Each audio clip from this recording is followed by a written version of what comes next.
Well, just kind of starting off, obviously, we've had a lot of stuff happen this past year, a lot of ups and a lot of downs with your department. Yeah. What would be one of the things that you're looking back now that you're like, we really need to work on going into 2025? Well, I want to start with just positives because we had a great 2024. Since I've been in office, we have 500 more people in custody than we did before. That was half of the jail population added, and that's huge. But we didn't have that many deputies added as well. We still need 150 deputies to help with that.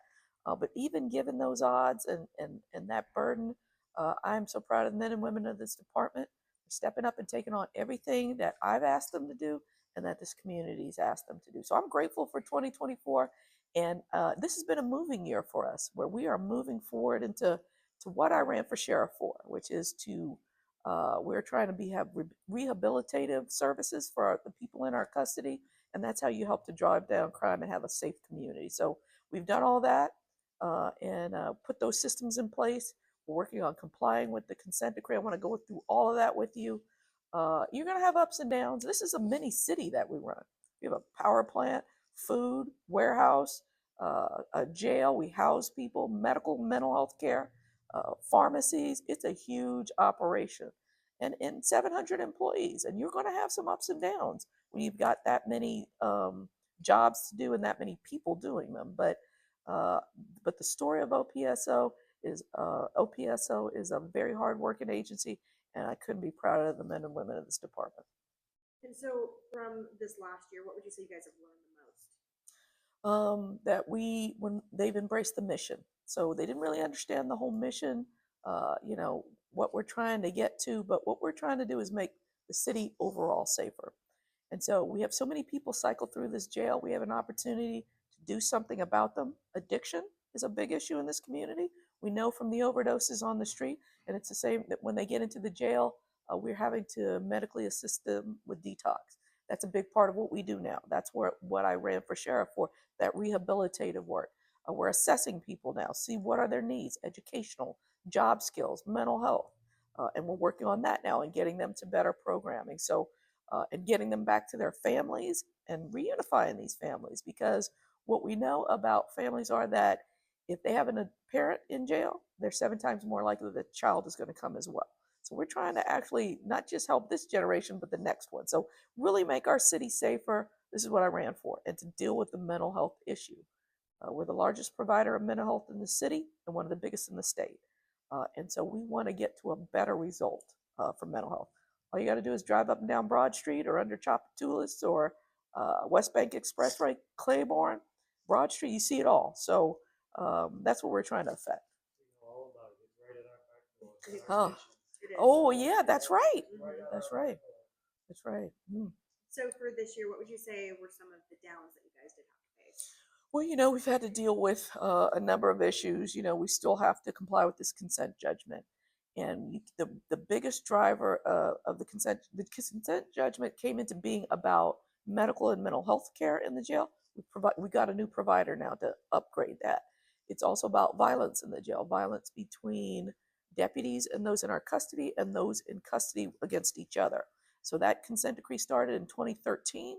We've been 11 years now. It's time to do something else. Going on year 12, it's time to do something else. So just in this 2.5 years I've been in the sheriff, we've assessed what's going on, created a compliance bureau to help us put plans in place so we can train our deputies and make sure they're doing the work that we need them to do. So that's a big undertaking. So what we need this community to know, it takes steps. So in 2.5 years, we've come a long ways.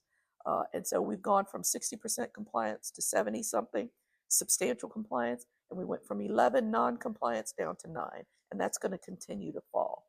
So we think sometime this year we will have everything in some form of compliance, which is huge since this has been around for 12 years. So in just 2.5 years, we're moving towards that. So it's a big undertaking, and we're putting that in place. So there's a lot that you have to do to run a jail. People don't understand, but it's important for the community to know that not only that's our primary job, and then securing the courts.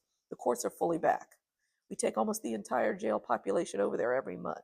That's a huge undertaking. So courts can be safe, justice can be done, victims can have their day in court. We take care of more victims than we did previously. We give out more money through the state to victims. And we're providing hubs now out in the city so that we meet victims where they're at. They don't have to just come to us. We can meet them where they're at. So we are supporting victims in this community. And so that's important. And then we didn't even talk about Mardi Gras, this $900 million impact to the city that wouldn't have happened if I hadn't agreed to take that on. But I only agreed to take it on because our deputies said they could do it. And so they're taking care of the jail, the courts, this, all for very little money. They're not being compensated fairly, but they do this because they love this community. And that really just speaks to their heart. I was just about to say, Mardi Gras is right around the corner. Coming up, we're excited about it as always. We've already started reaching out to other sheriffs and marshals and chiefs around the state. We think they're going to be interested. We're working with the city. Every year it gets better and better. The first year, we want the community to remember, we took that on with 6 weeks to go. So right around this time frame, actually it was in January that we started talking to the community, came to me and asked me. Other than that, it wouldn't have happened. So the full routes, which is a huge economic impact, the vendors that were on those cutoff parts, they're all back. And so, we did a good service for this community. And then speaking about the department, where do you think the department could grow to improve for next year? Well, it all starts with leadership. So one of the things I've been able to put in place now are deputy chiefs, those right below me. We have a really stellar team right now. CAO, chief of staff, our chief financial officer. She came in and within a month had caught a number of issues that I had CFOs in place that had not caught. So came right in, caught it, and she's continuing to do that to make sure that we have open lines of communication with the city about our financial needs. Because the city funds most of what we do, and to making sure those lines of communication are open so they know what our needs are. And when I tell you I have 500 more people in place, well, those people have to be fed. They need uniforms, toiletries. They got to go to court. They got to go to see the doctor. So I kind of liken this to a school getting 500 more children. Do you just not feed them lunch? Do you not give them a counselor? Do you not have them learn math? No, you got to pay for all those things. So that's similar to the jail, except that they're here 24/7. So we're talking to the city, letting them know what we need, trying to be good financial partners with them. And what do you guys need, or what are you asking from the city? Our deputies, we need a pay plan. So we're trying to plan with the city. We need a pay plan so that people can have a career here and they can know, hey, if I can get to this level and this level and that level. It happened at the city. I was a part of the city as police monitor around 12, 13. They did a new pay plan, and that was huge because salaries were really low, and it gave people a chance to have a good career there. And we want to do the same thing. We want to be financially responsible, but we have to plan, and we got to pay our deputies more. When I got here, they made $15.50. Think about that, $15.50 for you securing people who are accused of murder, rape, you name it. And so you're spending 12 hours a day with them, but you're getting $15.50 an hour. When you can go to Walmart and be paid more than that. In fact, they're now making $18 an hour, and we're grateful for that raise. But that's not nearly a living wage for our deputies. So we're working on that, being good stewards. We're fixing what was broken. When we got into office, we had broken video screens, we had broken phones, communication systems, locks, you name it. We're trying to get all that stuff fixed. That brings up the safety in the jail, and it brings the behavior more into line with what we want to see. People are upset when they can't call their family. We got tablets coming in. I want to talk to you about our new technology coming. And so we're becoming a smart jail, and more technology means more data for our community to be able to hold me accountable for the job I'm doing. I'm going to be able to show you what I'm doing. So with this old technology, it's been really difficult. Did you come when I showed the AI? I didn't get to see that one, no. Well, we got a chance to show what our data systems look like for the jail and financial system. Black screen, green prompts. Now, you're too young to remember that, but I learned that in high school, okay, in the 80s. So that's what we're dealing with. And to dig information out, to really analyze it, that's really tough to do. Most people don't even know how to manage that system. So we're moving into this century. We're very excited about that point and click technology for younger generations, better data about what's going on to help us drive the train on what we need, just a more efficient department. Very excited. So would you say just a new technology addition could be a game changer for the huge. Since it's hard, law enforcement's a tough sell. All departments across the state and the country, after George Floyd lost people and it hasn't come back. So if we know it's going to be tougher, I need about 150 more deputies for the jail. But we know that's going to be a tough sell. So what we have to do is be more efficient, use technology to make reports easier, less time on you doing those onerous type tasks, and more time on the floor watching what's going on. So, and then we have the technology where we can educate them. They can see doctors on it. They can talk to their lawyers on it. They can go to court if there's some issue with them. So they can do Zoom court on these tablets and stay in touch with their families, which brings the temperature down. They can talk to a chaplain if they're having some kind of emotional issue. So it's just a game changer for us and for keeping the jail safe, keeping our deputies safe. And how much is this technology costing? The city gave us around $3 or $4 million to do all this. It was ARPA funds. We're really grateful for that. What you may or may not know is that all of the data in the criminal justice system in Orleans Parish starts with the jail. So they started right there and upgrading it. Again, that old technology that we're trying to pull data out of, now we can even do it even better. So they started with us. The jail management system will be here in March. We've already had a new case management system, which is a part of the consent judgment. How we investigate uses of force, incidents in the jail, that came in I believe, October or September. We have tablets coming here in January, a new jail management system. We'll have a new financial system sometime this year, which will really help us to pinpoint, where we're spending, where can we do better, what can we cut down, what can we, do to be more efficient. So we're going to be a smart organization and a very smart jail.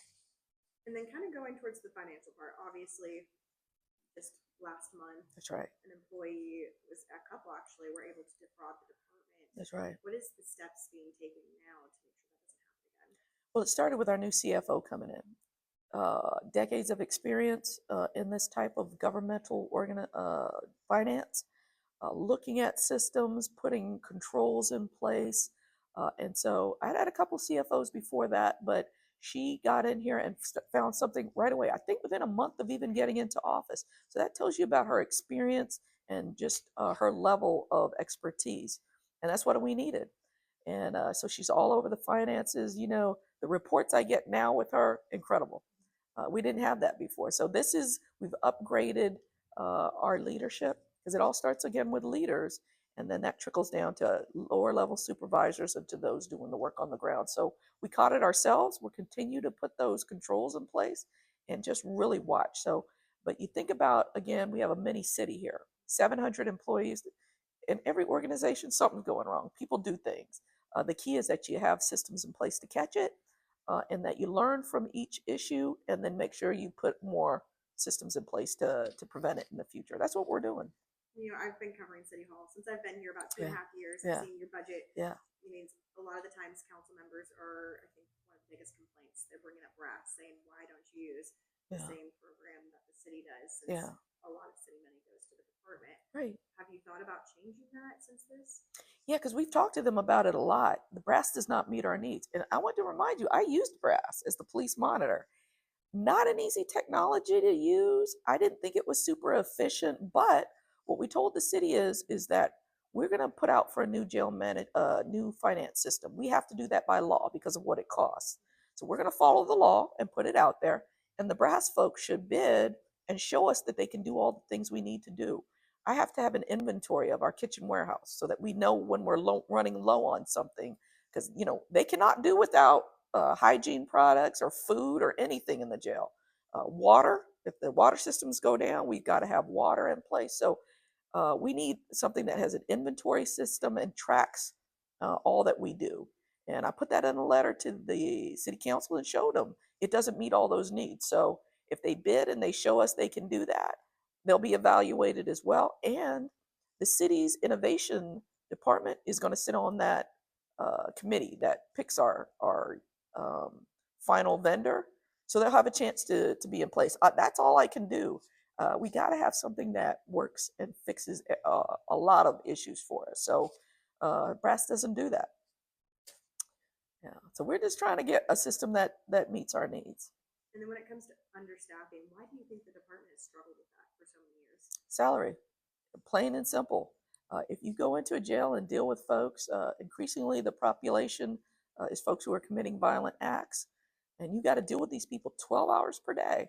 And now I'm asking you to do even more. We have mandatory overtime now. So you got another couple of days in the jail per month than you did before. But I'm only paying you $18 per hour. And a lot of our deputies have to go work details to make ends meet. That's more time away from their families. When there should be their off days with their families, they're now working off duty details to make ends meet. I got to do better for them. I've got to pay them a living wage and make sure we take care of them. When it comes to the safety, especially for your employees, we've obviously in the past had attacks and other things that have happened in the jail system. What are some of the, I guess, systems that are being put in place now to make sure that doesn't happen in the future? Well, there's always going to be incidents. We're dealing again with people who are here for violent acts, have been through trauma, and how they react to things is usually with some type of outburst. So we know that this happens in every jail. But what the good news for Orleans Parish is this sheriff is transparent about the incidents that go on in the jail. You get to see it. Every week I put out a list of them. And when our data system gets better in there, we'll put out even more. So I want to be held accountable for what we do, and I want to be able to compare it to others, which we can't do that right now. We don't know what the level is in other places. So, but the good news for this parish is that we are transparent about what we do, and we're going to continue to do that. And we believe the numbers will fall as we put more programs in place, we put more assessments of people in place, and as we get more deputies in there as well. We've got a number of new programs coming in that we think are going to make a huge difference. Have you guys seen an uptick in issues recently? We have 1,500 people in the jail, so the number of 500 more people, so the number of incidents is going to go up when you have more people go up. But what we're not able to do is look at the ratio because of these old systems. So what we know is that the department did not report everything before I got into office. And so now we're trying to make sure everything gets reported. And so we don't really have a true threshold to look at. We don't know exactly what the prior years were. So we're kind of looking at what we have, what we're able to document, and trying to make sure it's going down. And that the ratio of incidents to people in custody is actually looked at. Because it's not the number, because we know there are more people in custody. You got to look at the ratio. And then other than understaffing, what would be another challenge that you guys have faced? Just the population. So we've been working with all those in the criminal justice system on the population to try and make sure it's really efficient in how we manage people who come into the jail. Most people are getting out. I think 10,000 people or so got arrested this year. The jail only holds about 1,600. So, most people are getting out. We want to do that efficiently throughout every part of the process, starting with the jail. And we want to make sure we process people appropriately.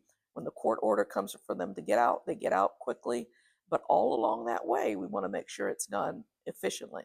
They come in, they see a judge soon, their bail is set, and the case is assessed to see if it's viable. It's dismissed if it's not. It moves to trial if it is. All those things operate efficiently. It'll keep the jail population down and right size it for the number of deputies that we have. And that will also bring down violence. And then looking towards next year, what is the main thing that you want for 2025? We're going to continue to do what we've been doing, which is complying with this consent judgment. We hope to have everything in some form of compliance in 2025. And we're only 2.5 years into this administration, but that consent judgment had been on board for almost 10 years before I got there. And we were only at 60%. So that's coming a long way in a short period of time. We need to deal with mental health in the community. We have a mental health jail being built here, but we do not have the mental health facilities we need in the community. So I'm the de facto provider of mental health. That's got to stop. We've got to be able to give people mental health care in the community and help their families manage their treatment so that they can stay out of jail. And we can do that. We've got to have those conversations. We're going to continue to support victims and survivors of crime to make sure we meet them where they're at. We really want to impact domestic violence and human trafficking. Those are big issues and just terrible, terrible crimes that we want to really have an impact on this year. So we got big goals, big goals. I am betting on the men and women of this department. I'm so proud of their work. They're running at full speed every day, but they love their city and they love doing this work for their community. Tell me a little bit about that mental health jail, because I Yeah, it's going to house less than 100 people. It's going to have, there'll be other things in there like a laundry and some other facilities, but it will be, we'll shut down the mental health facilities near Norman Francis and move those folks into this facility, and some people also from the big jail into there as well. So the goal being to have those who are acute, have an acute diagnosis, mental health diagnosis, those who need the most treatment will be in that facility. And so we'll do that, and then be able to have more effective treatment for them. That's the goal. And then next year, do you plan to run for reelection? I sure do. This work won't be finished, and I ran for sheriff to deal with the root causes of crime: mental health, addiction, trauma. And we're working on the mental health factor, but we still have to work in the community, and I want to be a driver of that change. Trauma, we've got to deal with the folks in our custody so that we can help them get to their families in that next generation. So rehabilitative care, that's what we're trying to give here. And we think we can be one of the safest cities in this state when we address those root causes. Do you think that you're going to face any opposition? I'm sure. This is an important job, and there are people in this community who want to be in that seat. I have every intention of staying in this seat. I have no intention of going anywhere. So, and I'm excited to tell the community what we have done. We're going to be even further along when the campaigning starts, and we'll have more data in place. So we're going to be able to show objectively the great work that we've done here. I think the community needs to say thank you to every deputy that they see for the work they do. We took on Mardi Gras, we've taken on a bigger population, we opened the courts fully, we're now doing programming and assessments. We're doing everything our community asks us to do. And then I meant to ask earlier, real quick, Super Bowl. Are you guys going to be involved in all that? Yeah, we'll have the booking bus out there to make sure that it does. It's operating for that weekend that the Super Bowl will be there. We figure that'll be a busy weekend. So we'll be doing that. Our human trafficking, our victim services will be out with a human trafficking hub because that's a big part of these Super Bowls, unfortunately. Domestic violence rises during these games. So we'll be out there in the community making sure we're doing what we're supposed to be doing to help victims. And then we have our deputies who work at the Dome, and they'll be doing that work as well. So we're going to be fully involved in this. And of course, the jail will be handling anybody who, gets into any issues out there. So we're going to be fully on board in managing those issues for the Super Bowl. And then we're going to move right into Mardi Gras after that. Trying to make it just as safe as it was last year, with no shootings on the parade route and only one the year before that. So that's what we're aiming for. We want the families of New Orleans to come out and enjoy. Best deal that we could with our new providers, to have free phone calls every day and to make sure that there's a free video call each week so they can stay in touch with their families. But they will have to pay for the rest of the calls until we can get that put into our budget in the coming year. Very excited about that. There's going to be a lot of programming on there too that doesn't cost them. Like we're going to have a literacy program coming. We'll have some job training. There's going to be stuff they won't have to pay for, but the majority of their calls and video calls they will. Just touched on the other question I had, which was going to be how are we preparing them to re-enter society? And you just talked about job training. Is there any other programs, GED programs, just to help you guys re-enter society and be a better person on the outside? Yeah, we do have our high set program going as well. And we have the juveniles in there. They have to go to school. There's some adults who are also entitled to education constitutionally, so we do that as well. But we're trying to make it even bigger. So we're starting to assess people to see what's your educational level. We've seen people who have not been past the 5th or 6th grade. So we know we have a lot of work to do. And so we're bringing that's a big part of this as well. And so we know that we can do better. We got job training going on. People are learning things from barbering to we'll be doing HVAC training, just make a good living. And we want to work with those in the community who need employees to try and get them to something better. So very excited about that. We also have something called the Model Pod here, or Honor Pod. And that's where we're going to be with all of the jail eventually. And it's a program where you deal with issues and squabbles in the jail. You assess people to see what are their needs educationally and otherwise. and then you make sure you manage that pod accordingly, keep the violence down. We have that in one pod right now, and we went from about 11 incidents when it started to 0 in November. So 60 men in a pod, and this is a high security pod, and they've learned how to deal with their issues a different way. And then also to look at when they get out, to see past being behind bars, and to think about when they get out, what are they going to do? So that's where we're moving to the entire jail. Very excited about that. Our team has taken that on. At first, they didn't really understand what we're doing. Now they get it. Yeah, because we're investing in our, one last thing, if I can, Yeah. we're investing in our team.